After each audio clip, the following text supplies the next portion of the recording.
বিসমিল্লাহির রহমানির রাহিম। আসসালামু আলাইকুম। আশা করি আপনারা সবাই ভালো আছেন। আজকে আমি আপনাদের দেখাবো খুবই স্বাস্থ্যকর বিটরুটের জুস বানিয়ে। আর এই বিটরুটটা কিভাবে সারা বছর সংরক্ষণ করে আমরা খেতে পারবো সেই পদ্ধতিটাও আমি আজকে আপনাদের দেখাবো।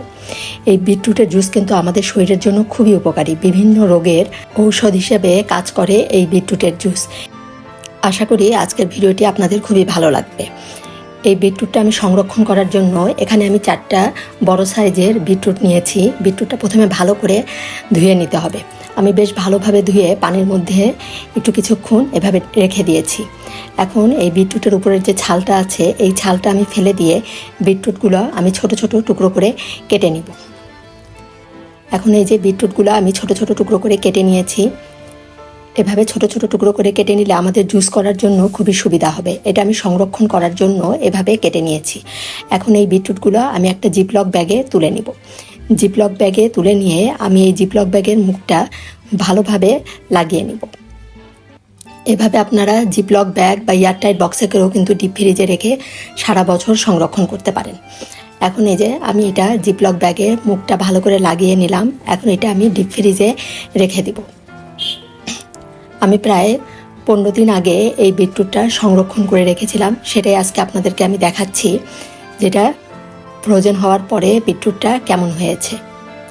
এই যে বিটরুটগুলো দেখুন, এভাবে যখন আমরা জুস করব এরকম 4-5 টুকরা বের করে নিলেই 1 গ্লাস জুসের জন্য যথেষ্ট। এখন আমি জুস করে নেব। এখানে বিটরুট নিয়েছি, একটু আদা নিয়েছি, লেবু আর নিয়েছি 1 চামচ মধু আর বিট লবণ দেবো আমি সামান্য। এখন আমি একটা ব্লেন্ডার জারের ভিতরে প্রথমে বিটরুটগুলো দিয়ে এর ভিতরে আদা দিয়ে দিব। আমি আদা কিন্তু 1 ইঞ্চি পরিমাণ আদা নিয়েছি। এখন বিটরুটটা দিয়ে এর মধ্যে আমি আদা দিয়ে দিব আর লেবুর রস, এখানে আমি 1 চামচ পরিমাণ লেবুর রস হবে এরকম 1 টুকরো নিয়েছি। লেবুটা দিয়ে এর ভিতরে আমি 1 গ্লাস পরিমাণ ঠান্ডা পানি দিয়ে দিব।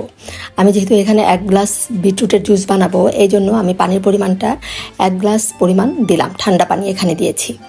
আর এর ভিতর দিয়ে দিব আমি 1 চামচ পরিমাণ মধু।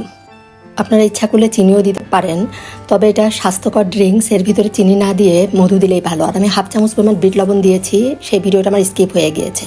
আমি এখন এই যে ভালো করে ব্লেন্ড করে নিলাম। ভালো করে ব্লেন্ড করে নিয়ে এর মধ্যে আমি সামান্য একটু পুদিনা পাতা দিয়ে দিলাম। বিটরুটের একটা গন্ধ আছে, এজন্য এই পুদিনা পাতাটা দিলে গন্ধটা একটু কম লাগবে। এই যে ভালো করে আমি ব্লেন্ড করে নিলাম। ব্লেন্ড করে নিয়ে এখন আমি একটা গ্লাসে এই যে ঢেলে নিচ্ছি। আপনারা ইচ্ছা করলে ছাঁকনি দিয়ে এটা ছেঁকেও নিতে পারেন, তবে ছাঁকনি দিয়ে না ছেঁকে খেলেই মনে হয় এটা বেশি উপকার হবে। এই যে হয়ে গেল আমার খুবই মজার বিটরুটের জুস। আশা করি এই রেসিপিটি আপনাদের ভালো লাগবে। আর ভালো লাগলে অবশ্যই আপনারা আমার পাশে থেকে আমাকে এগিয়ে যেতে সহযোগিতা করবেন। ধন্যবাদ সবাইকে। সবাই ভালো থাকবেন। আল্লাহ হাফেজ।